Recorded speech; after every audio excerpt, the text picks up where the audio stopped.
Huwag po kayo magalit mga kalingap dahil hindi naman po hayaan ni Kalingap Rab po na may masira at may masaktan po. Kaya, ayun po, ang katotohanan po kasi niyan mga kalingap, yung t-shirt na yun ay yung suot ni Joy, hindi ko naman po kasi talaga napansin na yun. Marami ang nabubuwisit. Marami ang natutuwa din naman. Kanya-kanya po tayong emosyon. Kanya-kanya tayo ng gusto. Lalo na kung pag-uusapan. Ito pong mga tambalan na ating kayo nagsisentimiento about sa Danjoy. Kailangan nating hanapan ng partner. Itong si Joy Diwata.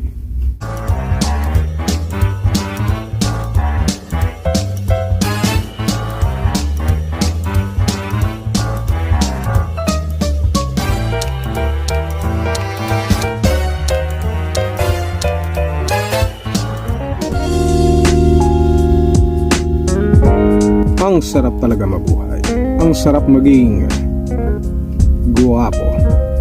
Welcome back again sa ating YouTube channel, Direk Noelsa. Mga kalingap, mga ka-Adonis, alam ko ang iniisip nyo ngayon. Marami sa inyo ang naiinis. Marami ang nabubuwisit.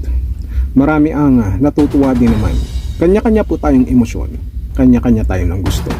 Lalo na kung pag-uusapan ito pong mga tambalan na ating napapanood dito sa Kalingap, particularly sa vlog ni Kalingap Rab. Nung nakaraan, nagkaroon tayo ng pagtatalo-talo. Nagkaroon tayo ng hindi pagkakaintindihan. Nagkaroon tayo ng emosyon na talaga namang nag-uumapaw. Lalo na nang marinig natin na mayroong mga iba na tao na ipinupush ang tinatawag po nating tambalang Danjoy, na alam din naman ng iba na mayroon ng Dandit. Huwag po kayo magalit mga kalingap dahil hindi naman po hayaan ni Kalingap Rab po na may masira at may masaktan po. Kaya, ayun po, ang katotohanan po kasi niyan mga kalingap, yung t-shirt na yun ay yung suot ni Joy, hindi ko naman po kasi talaga napansin na yun yung binili ko palang pasalubong. Kundi nyo lang po na-mention, doon ko lang na-realize na pareho po pala yung suot ni Joy sa binili kong pasalubong. So ayun nga, nagkapareho po yata kami ng pasalubong ni Biancy. At yung binigay niya, yung t-shirt ko po talaga nandito po sa akin na binili ko sa Palawan. At yun po ay para sa kapatid ko, kay Hana po. Sa kanya po talaga yung t-shirt na binili ko from Palawan. Yun po ang special someone natin ng ating kapatid. Siyempre siya lang nag-isang babaeng kapatid natin. Kaya tinuturing natin siyang special someone. Pero huwag po kayo mag-isip na bakit na hindi special si Medit sa akin. Special po si Medit sa akin bilang isang partner natin, bilang isang love team. Special po yan. Tulad niyo po, mga supporters at sa mga nagmamahal sa amin. Special po kayong lahat. Sa amin ng buong Kalingap, kay Kalingap Rab, mahal po kayo niyan. Kaya hindi niya po kakayaan na masaktan si Medit at ang mga supporters ng Kalingap na hindi natin pinaglalaruan po ang mga nararamdaman niyo po. So pasensya na po sa mga na-stress kagabi. Hindi ko po binigay kay Joy ang ating pasalubong. Kaya huwag na po kayo mag-isip, huwag na po kayo mag-bash or manira ng mga tao. Huwag niyo po i-bash si Joy, huwag niyo rin pong i-bash din si Medit. Wala naman pong yun. So, dito tayo nagkakaroon ng conflict. Nais ko lamang na paalala sa bawat isa sa inyo na hindi natin dapat masyadong siniseryoso ang mga ganitong klaseng issue, sapagkat alam naman natin na ito ay ginawa lamang ni Kalingap Rab, ginawa ng Kalingap para pampagood vibes, na ginagawa natin yan habang sila po ay ating pong tinutulungan.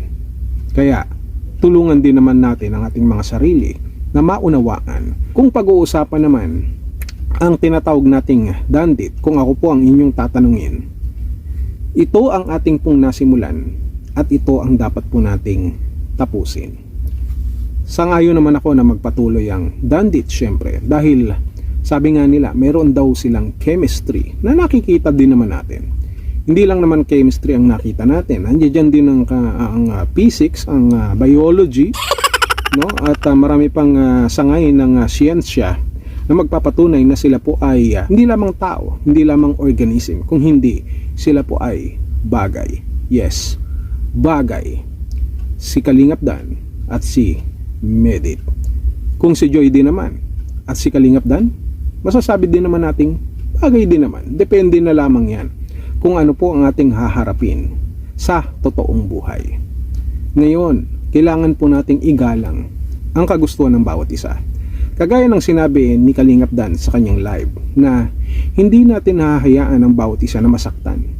Hindi dahil sa pinaglalaroan po ang inyong mga emosyon, ang inyong puso, kaya nangyayari ito. There's something na kadalasan ay hindi natin naiintindihan agad sapagkat mayroong mga pagkakataon, coincidence na pangyayari na hindi po akma o hindi tugma sa ating pong kagustuhan. Kaya nakakapag-isip tayo ng hindi maganda. Ngayon, kung ako po ang inyong tatanungin, siyempre gusto nating makapagpatuloy ang dandit. Pero hindi mangyayari yan kung hindi natin bibigyan ng aksyon at gagawa ng paraan. Anong ibig kong sabihin na paraan? Simple lamang. Para dito kay Joy, para hindi na kayo nagsisentimiento about sa Dan Joy, kailangan nating hanapan ng partner itong si Joy Diwata. Yung masasabi nating bagay talaga sa kanya. Hindi lamang si Dan. Marami dyan. Marami. At bilang suggestion ko rito sa aking kakambal na si Kalingap Rab, kailangan niyang gawin ito sa lalong madaling panahon. Yes, very urgent. Bago pa kumulo ang inyong mga dugo, kailangan kumalma muna kayo sapagkat ito ang magiging solusyon.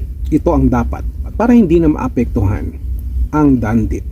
At dito kay Joy, ano ang mga katangian ng dapat na maging leading man ni Joy? Simple lamang, bukod sa may itsura, kailangan na mabuti ang pagkatao, kailangan mapagmahal sa pamilya, kailangan may pananaw at pangarap sa buhay, loyal, mapagmahal, at may katapatan. Yan ang importante. Secondary na lamang or bonus na lamang kung talagang may itsura ang isang tao. Sapagkat pilit kayo ng pilit kay Kalingap Dan. Para si Kalingap Dan na lang ang leading man lagi dito. Kasalanan to ni Kuya Bal eh. Yung kasalanan niya to, puro sinasabi lagi, Kalingap Dan, gwapo. Kalingap Dan, matulungin. Yan ang nangyari tuloy, no? Na masyado kayo nabubulagan. Hindi lamang si Kalingap Dan. At kung hahanap lang din kayo, Kalingap Rab, ng partner na ibibigay nyo kay Joy, dapat yung hindi kayo mapapahiya. Maipagmamalaki nyo. Dapat yung pwede rin kayong kumuha sa mga reactors.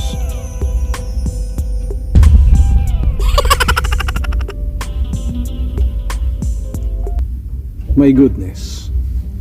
Ang layo kasi ng nilalakbay ng inyong mga isip. Nandito lamang naman sa paligid-ligid ang kailangan ni Joy. Sa pangalan pa lang, masusulit na ang kanyang kasiyahan. Joy. Very much joy. Joy to the world. Yan ang mga ilan sa katangian ng dapat nating makita para iparehas kay Joy. At nang matahimik na ang mga dandit. So, hindi ko alam kung saan nyo kukunin yan. Pero binigyan ko na kayo ng clue. Kalingap Rab. Ito lang ang paraan para matapos na ang issue. Pati yung mga t-shirt na yan. Bago ko makalimutan, isa sa katangian na dapat na ipareho nyo, na dapat na ipartner nyo kay Joy Diwata ay dapat hindi sinungaling, hindi assuming. Diba? Ang dami dyan. Hindi lamang sa mga Kalingap charity vloggers, hindi lamang sa mga staff, kung hindi sa mga reactors din naman. Huwag lang kayo kukuha ng presidente ng Karepa. Sapagkat hindi kailangan ng isang diwata na kagaya ni Joy ang isang maligno. Ang pinaka the best dito, yung isang lalaki na maginoo na maipagmamalaki ni Joy. Lilinawin ko lang.